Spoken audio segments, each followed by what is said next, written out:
Hi, I'm Rob. I am Rob as well. And welcome to what is basically the final episode of Press X and the first episode of a new thing.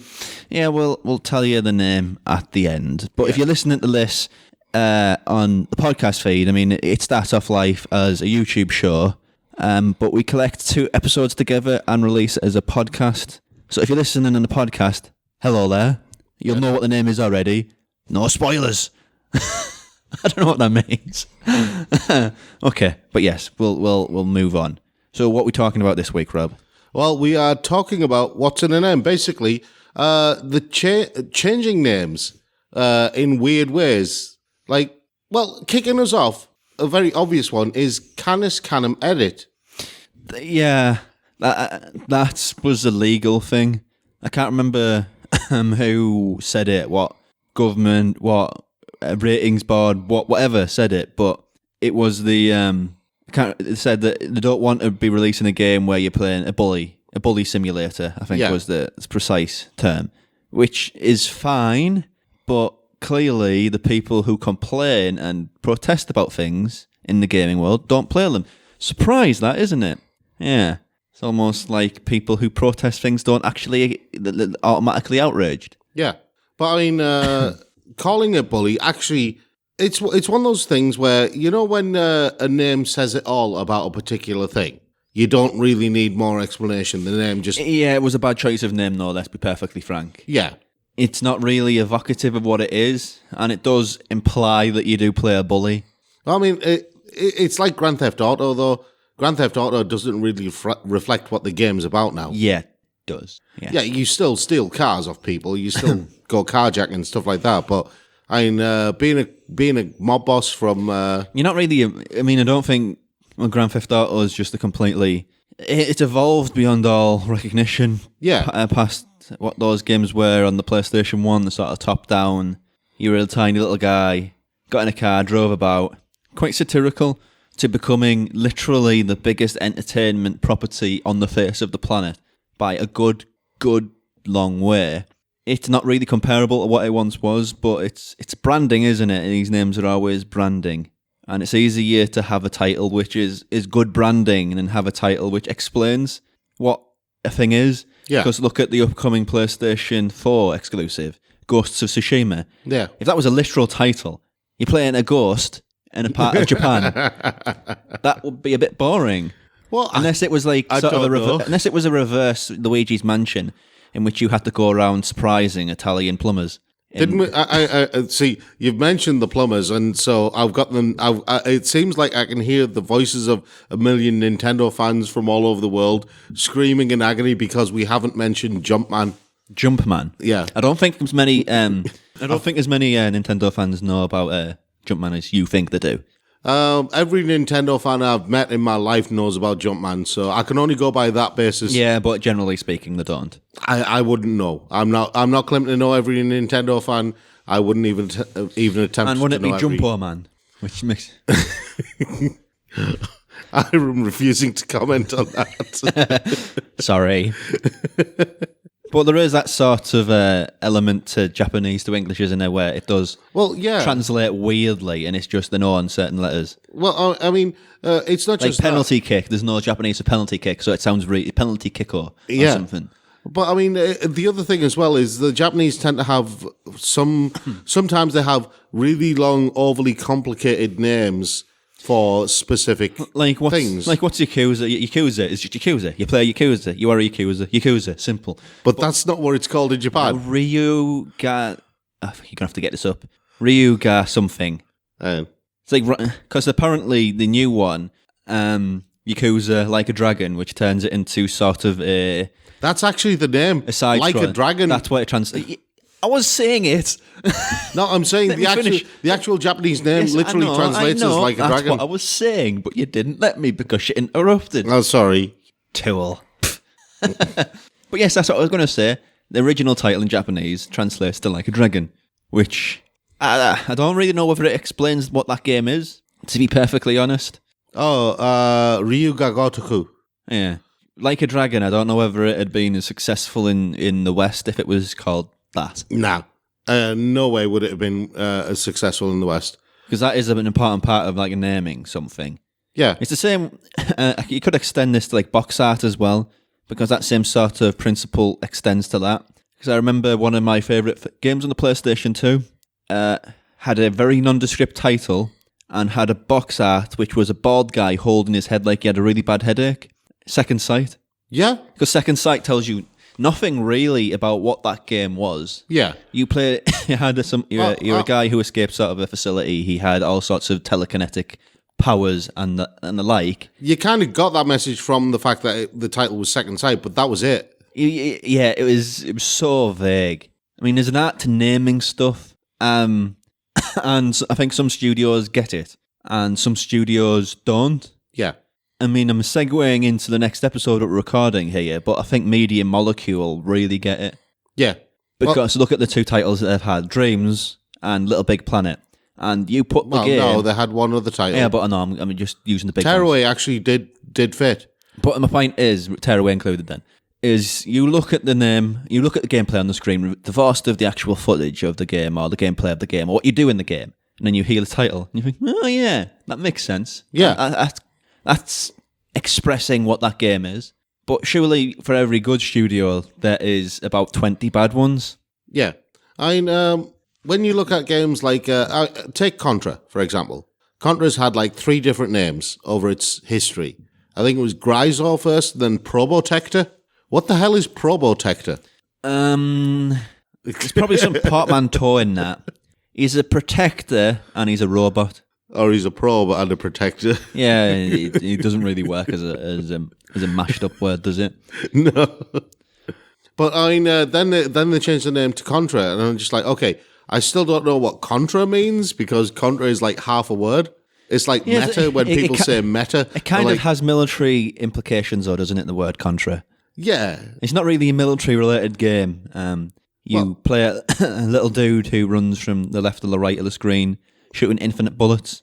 That's infinite bullets is the thing. Yeah, and a new one, apparently, they had him overheat his gun, which is about the most backwards-ass thing you could ever put in a Contra game. Yes. It's like having a Soul Calibur game in which your sword breaks. Yeah, that's a weird thing, because they used to... You know, in the very first Soul Calibur game... Soul Blade. Soul Blade, right? They used to do this really great thing where you actually had weapon against weapon, and you basically had to... you had to basically mash the button like crazy to try and force the other character's weapon back. Then you basically had to choose high, middle, or low as your next attack if you won the strength battle. And they got rid of that in Soul Calibur and the games afterwards. And I think that, just going back to this point, I think that's a bad name as well, Soul Calibur. Yeah. What does that actually mean? Well, Soul Calibur is basically... No, but like Soul Blade, yeah, that makes sense. Okay. But Soul Blade, it tells you what that game is. Yeah. It has, it expresses the world. It's quite elegant. But Soul Calibur sounds like a razor blade. Like you go look, it's like Gillette Soul Calibur. Only the best will do. I mean, obviously, everyone knows it's a play on the whole Excalibur thing. Oh look, Excalibur. Not really. Oh, look, Soul Calibur. But it is a Japanese thing, isn't it? And Japanese things, they probably mean it's probably called something else, which is much more dramatic in Japanese and English. It's just absolute nonsense. Yeah. But that's not the fault of anybody. That's just translation from English to Japanese tends to be kind of gobbledygook. Yeah. Yeah. That's one of the things, and I think that's one of the problems that we're going to have in general. And if you look at Metal Gear, Metal Gear Solid, we all know that's what it's called, Metal Gear Solid. But it wasn't called that in Japan. It was called Metal Gear. Metal Gear Ghost Babel, I think it was. Whatever way you skin it, that title, just thinking about it, it's one of those properties, isn't it, which is so synonymous with games. Everybody knows Metal Gear Solid. It's just one of those things. But just stop for a minute and think about that title. That's nonsense. Yeah, I know. And Death Stranding, what does that mean? What's a Death Stranding? How does a death strand? Yeah. That makes no sense. But surely there's some English studios who have like a bad grasp of titles too. Yeah. It's not just bad Japanese translations and insane people like Hideo Kojima. Well, I mean, sometimes I don't understand why they changed the name of some things. Something like Fatal Frame is called Project Zero in the UK, and I'm like, why did you change the name? Fatal Frame means something. Yeah. It's like life or death consequences, and frame suggests photography or which fits with the whole idea of the game. I don't know what Project Zero means. It sounds like some sort of duplicitous scheme from the Umbrella Corporation. Exactly. In Resident Evil. And then you've got other games where the name, literally changing the name does not make sense. Earthbound became Mother. I'm not talking about the film where they go, Mother? I'm not... there's also a Korean Mother, which is like a good film, not that. What's I don't understand. Is Earthbound more logical for that series than Yes. Mother? Earthbound makes more sense as a name than Mother does. The most famous example we are avoiding, though, is Final Fantasy. But there is a reason for that, because the original Final Fantasy, as history has gone down to tell a story, it was that studio's last hurrah. Yeah. And then they did about 30 more. Yeah. But it didn't stop the actual creator of Final Fantasy going on to make what everyone thought was going to be his last RPG called The Last Story. Which also isn't. There's a hint. Potential games developer. If you think your game's done badly, just name it something really climactic. Yeah. And then it'll take off. And then you'll be a millionaire. Here's an interesting title. No, because games developers don't become millionaires. But you get my point. You'll do well. Here's an interesting title, and I think both titles, the actual original title and the Western title, I think both of them actually work for this game. It's The Legend of Zelda: A Link to the Past. The original title was Triforce of the Gods. Yeah, but I think you got to address Legend of Zelda, haven't you? Yeah. Because the common misconception that game has always had from people who don't play it or haven't played it is the character you play is called Zelda. Yes. So, I mean, I'm not bashing on Nintendo or Zelda here, because both are beloved and intermittently great. However, what other game names itself after a character you don't even play? That's weird, isn't it? Well, I suppose in some ways you do. No, actually, in A Link to the Past, do you actually play Zelda? There's a few games where you have a section where you play as her. And she's always the character that you have to rescue if somebody needs rescuing. Yeah, but the thing is, you never actually play as Zelda. You play as Sheik, don't you? Well, yeah. Or whatever her character is called. Every game you will always play as a Link. Yes. Always. Because he came to town. He came to save the Princess Zelda. It's like calling all the Mario games Luigi. He's there, but you don't play as him. It makes no sense. I'm going to do that from now on just to piss off all the Nintendo fans. Luigi Sunshine. Paper Luigi. Luigi's Odyssey. Luigi and Sonic at the Olympics. No, Luigi and Tails at the Olympics. Luigi's... that just sounds wrong now that I say it. But it's such an odd thing, isn't it? I mean, there's no other franchise like Zelda in many ways. Yeah. But the titling is just bonkers. Naming something after a character who isn't, like, the centerpiece. Yeah. I can understand in some cases when they do the localization of a game, they want it to actually appeal to as wide an audience as possible. So what they do, they basically pick a title that's actually going to appeal to the mass market. I mean, if we look at films, the Madness of King George is a prime example. In America, they had to change the title from The Madness of George III to The Madness of King George because Americans wouldn't go to see it because they hadn't seen The Madness of George I or George II. Yeah, that's a famous one, isn't it? Yeah. So going back to The Legend of Zelda, I'm almost certain there's a reason for that, going back to its origins. Probably. But this far removed, it just sounds silly when you actually process what it is and all that. Well, here's a question. Would you play a game that was called Turnabout Trial? No. Okay. But what if I change the name to Phoenix Wright Ace Attorney? I still haven't played one, so it's not a good example. Do you see what I mean about the naming of something? As soon as I said Turnabout Trial, it sounds dull and boring. You think, oh, yeah, God, there's other ones Perry as well. Mason. There's the last thing that I want to touch on here is generic as hell names. Yeah. Control, Rage, Pure. They sound stuff like this. Brink is another one. I'm like, what? I know what the word brink means, but I don't know what you want it to mean. It doesn't sell a thing to me. You know, Like Control, it was a game of the year for a lot of people last year, but that's a bad title. Yeah. Seriously. Oh, well. But sometimes the original title is still the best. And I just want to leave people with one title that I think really should have stayed.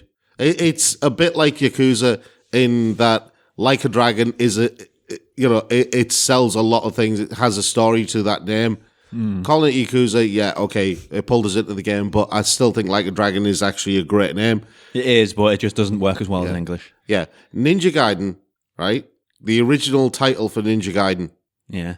Legend of the Ninja Dragon Sword. Yeah, that's terrible. Yeah, but doesn't it just sound like the kind of martial arts movie that you want to watch? No, it doesn't, Rob. It sounds like a straight to VHS 1972, even before VHS was created. Thing, including some aged actor with a mustache punching everybody because some studio executive thinks ninjas are cool, let's do that. And you're telling me you wouldn't watch that? Yeah, I have watched it and it's awful. It's called Ninja. It's the first, and the Ninja. It's got Franco Nero in it and it's awful. I hate it. But it's stuck in the memory, didn't it? Because I hate it so much, Rob. Bloody canon films. Ugh. All right, what about Broken Sword? It doesn't mean anything, does it? No. Sounds cool, though. Yeah, it sounds cool, but the original title sounded cool as well. Circle of Blood. Nah. Broken Sword sounds For when it came out, think about when Broken Sword originally came out. What is that, mid-early 90s? Yeah. Circle of Blood was actually a good name for the early 90s. Sounds like a metal band. Yeah. Or a cover band, Puddle of Filth. Who actually play Puddle of Filth songs, but are good. Don't you just remind me of a Deadpool comic we covered on 4Panel, where Deadpool has a nemesis who's unhappy that the name Deadpool got taken, so he has to call himself Kill Puddle. Yeah. On that bombshell, I think we'll draw this episode to a conclusion. Yes. But we do have to announce our new name. Yes. Which we were Press X for a long time, which as a title makes sense because every console, every games device has an X. Yes. So you can press X regardless of where you are, even though we ended up doing PC and PlayStation more often than not. But hey ho. The thing is, we've decided to adopt our own identity, our own strong identity. Which is good for SEO. Yeah, totally. We've not had to re-record this bit because the original name we picked was taken. No, not at all. How dare you accuse him of such a thing? Liar. Dirty liar. I've covered that. I think I've covered that. So, as inspired by a movie podcast over in America, who picked a name from the vast archive of movies to pick something which sounds kind of cool, we did the same. So, what is it, Rob? Well, we didn't pick a movie name. We went through the vast archive of video games. No, Let's be weird. specific. Yeah. That'd be weird. So we went back to the old days of the old days of gaming. No, we went back to cut that bit. No. We went back to the old days of gaming. Better. And to the time when I was a kid and playing games, and we went with Impossible Mission. Because I challenge you, Rob, to talk about video games without pissing anyone off. You know who I am. I spent much of that episode having a crack at Legend of Zelda. I failed on one episode. Exactly. That's why I think Impossible Mission is the name for us. Yeah. Because we're going to offend someone. It's impossible not to. Everybody's always offended. So just lean into it. So thank you for listening, and we'll be back next time with the first full proper episode of Impossible Mission, the Geek Show Gaming Podcast, or Videocast, or whatever it is.